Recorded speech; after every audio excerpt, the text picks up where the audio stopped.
Students United online family and friends, what's up? My name is Nick. If we haven't met yet, we are in week 3 of the Afterlife series. Stoked about what's going to be going down today. But before we jump into all of that, we've got a little trivia challenge that I'm going to be hosting between Jake and Yasmin. Y'all ready to see this? Let's do this. Students United, welcome to today's game show, United Trivia. I am your host, Nick, and today we have 2 contestants with us, Jake and Yasmin. Yes. What we're going to do is we're going to take them through some trivia questions to see who is smarter.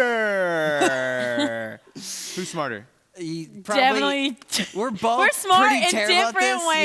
Yes. We're going to find out because we're going to ask them questions. And we're going to start with Jake. Let's go. Look at him All right, cracking Jake. them knuckles. I'm nervous. All right, man. Our first category for today's trivia is science.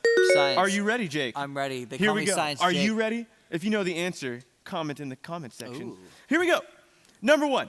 In our solar system, the torus-shaped region known as the asteroid belt is in stop right between there. We which don't know. I'm 2 already planets? So which 2 planets in the asteroid belt? Yes. The Milky Way. Wait, that's a Mercury and Sorry. Saturn. I am so sorry, my friend. You are wrong Was Saturn by one of them? thousands of light years. Yasmin, would you like to give this trivia question a go try? ahead. Yes. I'm very interested to see what your response is. Yeah, she already knew. She said Both of them are In wrong. the She universe. can't even answer. Venus and Mars. Wrong. I think she knew some What's planets. the answer? The answer is Mars and Jupiter. I mean, you were closer than me. It's okay, because this is a trivia game, and we've got lots of questions All right, to here we go. redeem you. Okay, We here we need go. We're going to redemption. start with Yasmin on this one. Okay. Yasmin, science question number 2. In an atom, the nucleus is made up of which 2 subatomic particles? Bro. I just helped my brother with the science project. Come on. Bro. Can you repeat the question one more time? In an atom, the nucleus is made up of which 2 subatomic particles? Okay, the cell membrane and the cell wall. Wrong. I'm so sorry, Yasmin. Jake, Mitochondria. That's it. mitochondria. Wrong. I don't know what that Would is. you like to have the answer Yes. for that? The Yeah. answer is protons and neutrons. If you wrote it Yeah, down in the I'm comment section, So close. Yeah. give yourself a high five. Science question number 3. I'm so done with science. Okay, let's No, go. you guys have to get this right. Okay, here I'm we a go. passer for a Trivia reason. question number 3 for science. Dinosaurs lived, Jake, this is to you. Dinosaurs lived in 3 different periods. The Triassic, the Jurassic, and what?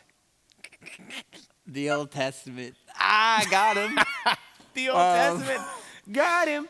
Wait, Jurassic you said? I said Jurassic, Triassic, and what was the other one? Biassic. Biassic. Wrong. Yasmin, would you like I to give know. this a shot? Just tell me the answer.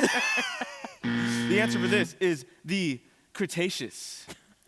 These Cretaceous. are terrible questions. There's Bam. no way. Listen, you gotta know your stuff, right, next man. one. You I'm gotta hoping be ready. the next Next one, next segment one. What if this will was be for $1 better. million? You know the Okay. answer. Oh, Okay, I'm here we go. nervous. We are switching categories to U.S. history. Oh, okay. Grab I'm those Okay. history better at books. this. Get the Wikipedia out. You are allowed to use that if you're watching online. Here we right. go. Yasmin. Yep. Here we go. History question number 1. On July 16th, 1969, this mission sent 3 American astronauts that would land the first person on the moon. What is the name of the Mission. mission?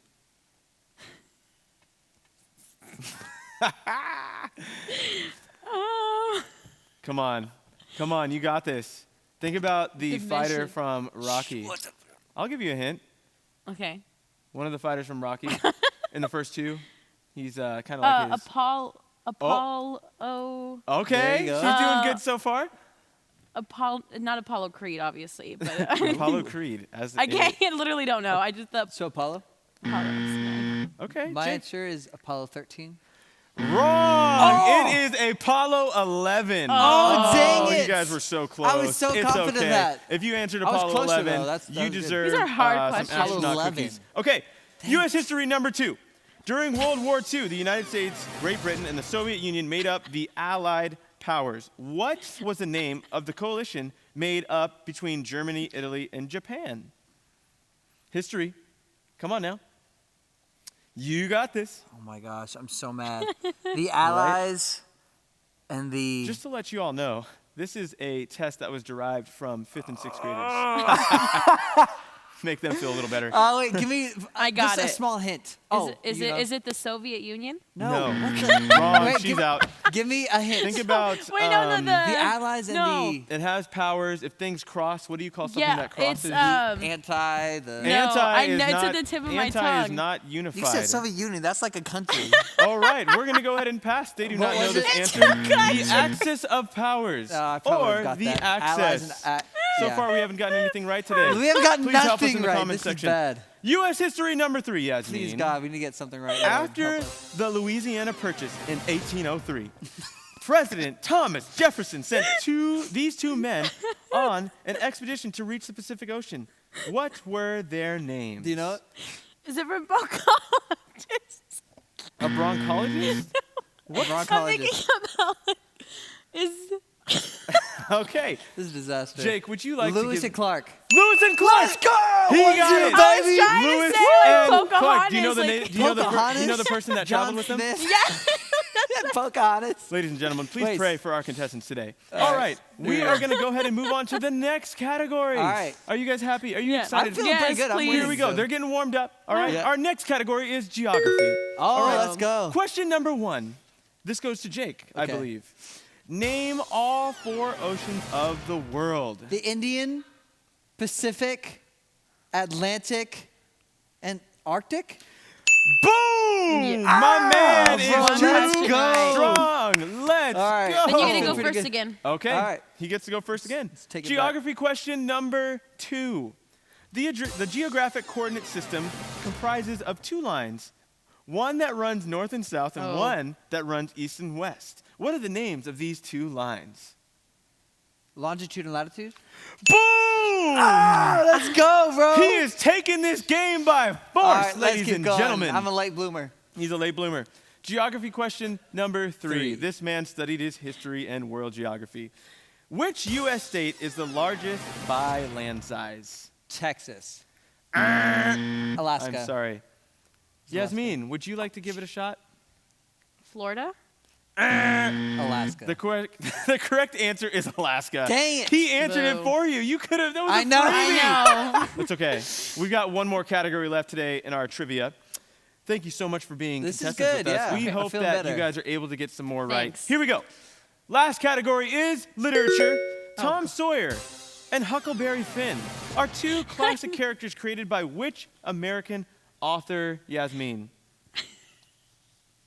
Can you read the question one more time? I'm so sorry. Tom Sawyer and Huckleberry Finn are 2 classic characters created by what? Which American author?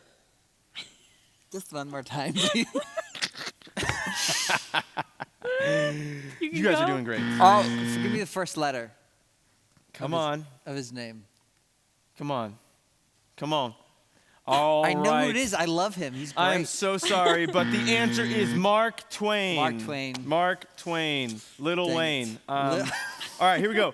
Literature number 2. We are almost done. Okay, thank God. Jake, this is to you. Okay. Which classic English novel begins with the words, "It was the best of times, it was the worst of times"? The These are some- twin. The Twin Towers. The twins. Nope. That's Um, sad. 1984. Wrong. Yasmin, would you like to give this one a shot? Lots of chuckles. Lots and lots of chuckles. I am so Moby Dick. Moby Dick. Nope. Not Oh. Moby Dick. It is A Tale of Two Cities. Oh, I was close. That's what I meant by You the were towers, close. You were actually. close. Let's Yep, go. he Okay, was at least close. I was on the We've got our last question for same the day. Thank you so hemisphere, much for being part of our longitude and trivia. latitude. Let's go ahead and ask this question to Yasmin. Yasmin. Please, God, please get Yasmin, one right. We've got to get one. Lord, help her. All right, this is your chance. This is your opportunity. Okay. The first book of the Harry Potter saga is known in the United States as Harry Potter and the Sorcerer's Stone. But the name was changed from its original United Kingdom title of what?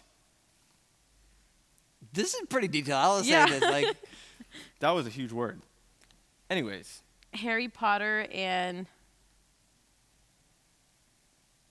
I could not tell Harry you. Potter and his friends. wrong. Harry Potter and the Philosopher's Stone. Ladies and There's gentlemen, no this way I has would been ever such get that a in a wonderful million day. Thank you years. for joining us in our game Judo, baby. of Let's trivia. go.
Raise your hand if you have a sibling. For those of you who don't, let me explain some of the basic sibling dynamics. One of the best parts about having a brother or sister is that you can blame them for stuff. You can point at them when something breaks in the kitchen, you can shovel off your green beans onto their plate, and you can get dessert because you finished yours, they didn't finish theirs. Brothers and sisters are why phrases like, "they did it first," or "it wasn't my fault," were even invented. Even if you don't have a sibling, you probably had someone in your childhood who put the blame on you for something they did. A cousin, a classmate, a friend, or maybe you had someone you blamed for your mess ups. Our impulses as kids don't really change as adults. We remain pretty skilled at avoiding responsibility and putting the blame on someone else. Let me ask you a question. Do you remember the last time you felt guilty? Maybe you copied a little too much of your friend's homework. Maybe you didn't tell your girlfriend the whole story of what happened at that party. Maybe you lingered a little too long on that website. Maybe you told your stepmom that you were going one place and you did, but with a different crowd than you told her you'd be with there. Or maybe you said you were studying the whole time, but you were really just binging a new show with your textbook open. There are all sorts of things to feel guilty about. And no matter how old we get, it seems like our reaction is a lot like a 5-year-old. We hide, we stretch the truth, we cover up, we make excuses, or try to cover up the whole thing altogether. When we feel guilty, we get really good at hiding. And we all have sorts of hiding tricks. We avoid our small group leader or the coaches in our lives. We try not to make eye contact with our teacher. We ghost our friends. We play it cool around the people in charge. We may even turn off our location services or hide our location. We do everything we can to act as though nothing happened, even though on the inside, we know what we did was wrong, and it's eating us up. And this isn't just what we do with other people. If we believe in God, chances are good that our guilt causes us to hide from Him. We know God knows what we did is wrong, so we back away from our relationship with Him. It's easy to hide something we did from the people around us, but it's much more complicated to hide from God. We can't actually run away from Him, so we just start to make Him less and less a part of our lives. Maybe you still go to small groups, but when the conversation gets real, you don't speak up anymore. Maybe you still show up to church, but you're not really feeling it in worship and don't even know if you want to be. Maybe you tell everyone that you have too much going on with school and with sports, but really you just don't want to participate in this faith stuff anymore. No matter what it looks like for you, we all tend to let our guilt get in the way of our faith. Thankfully, we're not the first people to have these kind of experiences with guilt. The Bible provides plenty of examples that we can learn from, and we're going to look at one of them today. For the last few weeks, as a part of this Easter season, we've been in a series called Afterlife. We've looked at people who physically saw Jesus after the resurrection. See, when you see a friend who died walking around alive, it changes you. For many people, their lives were radically different after they saw a resurrected Jesus. Their life after, their afterlife was dramatically changed. And that includes a guy named Peter. Peter was one of Jesus' closest friends. and a key leader during the early days of the Christian movement. But Peter had some run-ins with guilt and shame like we sometimes do. Peter was known as being Jesus' loud friend. We all have them, or maybe you are the loud friend. This got Peter in trouble from time to time, and the worst example of this happened when Jesus was sentenced to die on a cross. When Jesus was arrested, Peter literally cut off a guy's ear to defend him. It's not a recommended strategy to prove your loyalty to a friend, but hey, at least he was there for Jesus. But then, just hours later, when Jesus was given a sketchy, bogus trial, Peter stood nearby and lied 3 separate times about his connection to Jesus. He denied even knowing him. Even worse, before any of this happened, Jesus told Peter that he would do exactly that he would deny being connected to Jesus. Jesus basically told Peter, I've experienced your loyalty so far, but when it comes down to the end, you won't be loyal to me. Peter defends himself, assuring Jesus that he would never do that. And then at Jesus' lowest moment, that's exactly what Peter did. Jesus was arrested, tried and nailed to a Roman cross, and then the last thing Peter did was deny even knowing Jesus. I mean, I almost feel guilty for him. What a brutal end to his story, right? But like we've talked about in this series, Jesus' death wasn't the end of the story. Easter happens. The tomb is empty and Jesus is alive. The whole direction of the story changes, which is awesome unless you're Peter. He probably had some mixed feelings. He probably thought, I'm so glad Jesus is back, but does that mean I have to face him after what I did to him?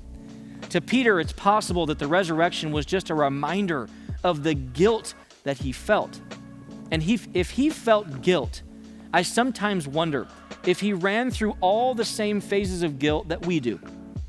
I wonder if he wanted to lie, exaggerate, defend himself, or even hide from Jesus altogether. Now, a few days later, Jesus was on the shore of the Sea of Galilee. Peter was on the boat with the other disciples and saw Jesus. They went to the shore. Jesus made breakfast, and he brought up the thing that no doubt was weighing on Peter's mind.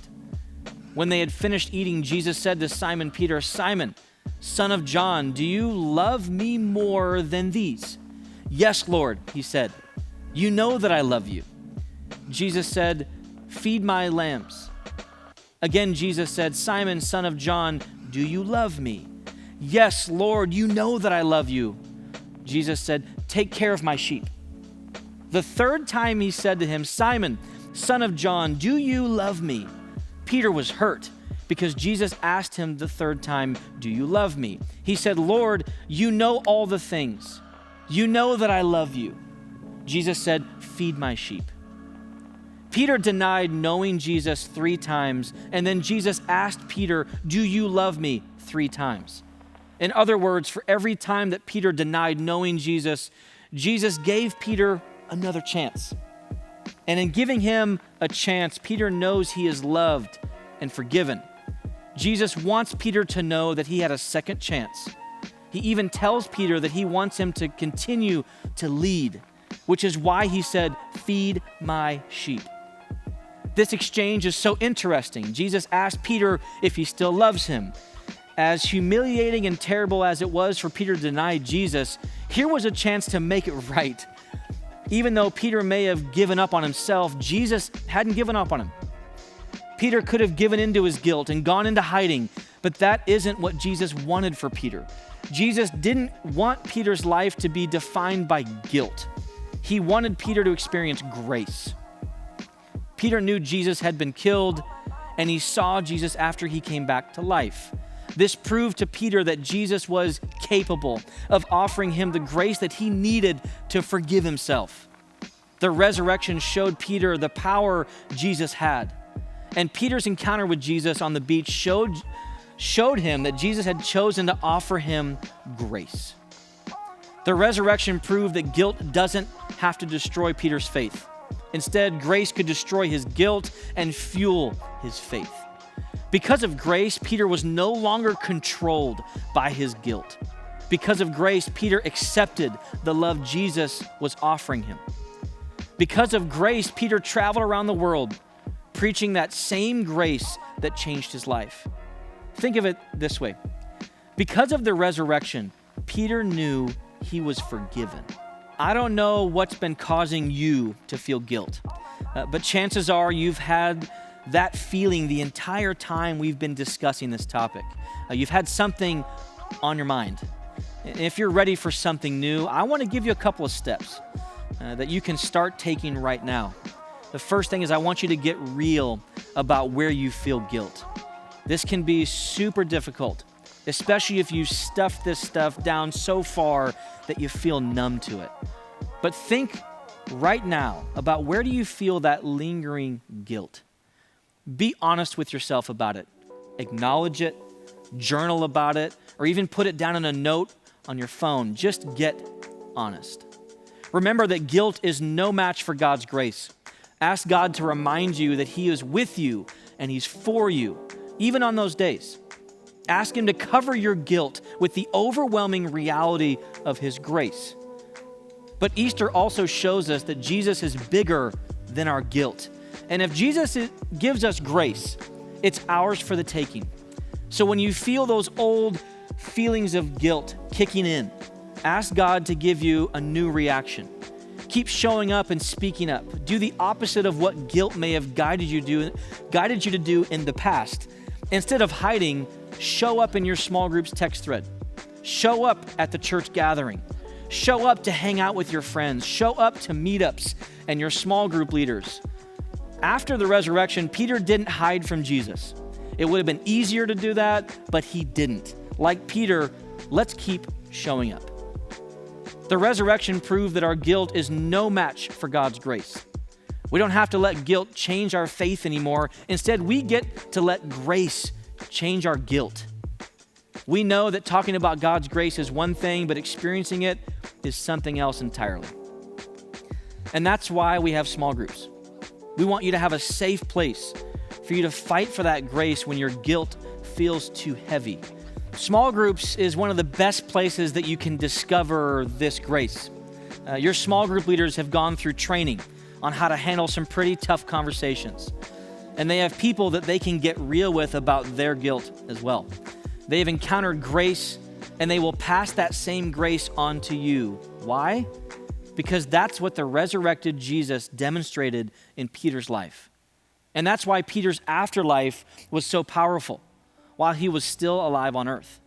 Because of the resurrection, Peter realized that grace is greater than guilt. And because of Easter, you can realize it as well. Right now, we're going to transition into a worship song. And I want to pray for you before we jump in, but I want to encourage you to realize that God's grace is bigger than your guilt. I know that you realize what that feels like right now or in a past time, but guilt is real and so is grace. So let me pray for us, and I encourage you just to lean in and worship in this next song and really accept that God loves you and He wants to give you His grace.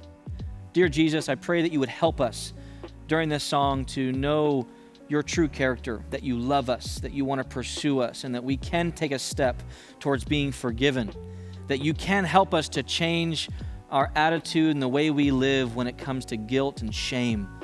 Such destructive things, but there's a better way. I know that you can offer that. Help us all to be more aligned with you today. Help us to worship during this song. Amen.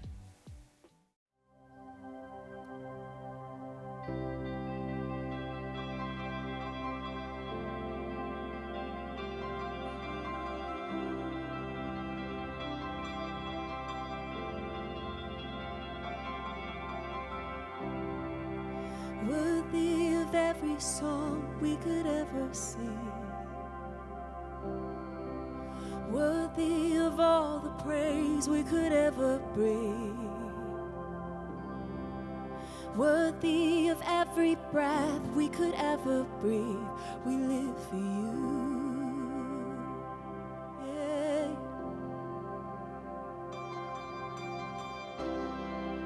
Jesus, the name above every other name.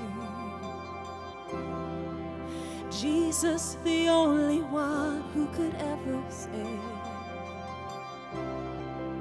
Worthy of every breath we could ever breathe. We live for you. Oh, we live for you. Holy, there is no one like you. There is none beside you. Open up my eyes in wonder. Show me who you are and fill me with your heart and lead me in your love to those around me. Yeah. You're worthy, worthy of every song we could ever sing. Worthy of all the praise we could ever bring. Worthy of every breath we could ever breathe. We live for you. Oh, we live for you. Yeah. Jesus, the name above every other name. Yeah. Jesus, the only one who could ever save. Worthy of every breath we could ever breathe. We live for you. Oh, we live for you, Jesus. Holy, there is no one like you. There is none beside you. Open up my eyes in wonder. Show me who you are and fill me with your heart and lead me in your love to those around. Holy, and there is no one like you, and there is none beside you. Open up my eyes in wonder. Show me who you are and fill me with your heart and lead me in your love to those around me.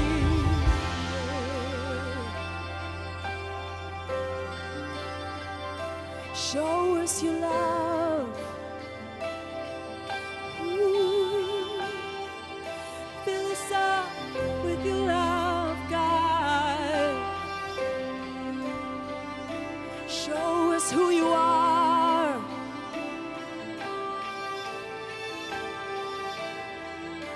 And I will build my life upon your love.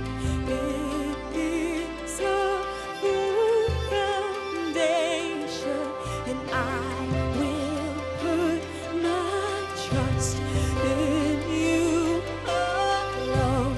And I will not be shaken, and I will build my life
Yo, we want to thank you so much for joining us today. Before you leave, make sure you take a look at all the different videos we have on our channel because there are some great messages on here. We'll see you next week.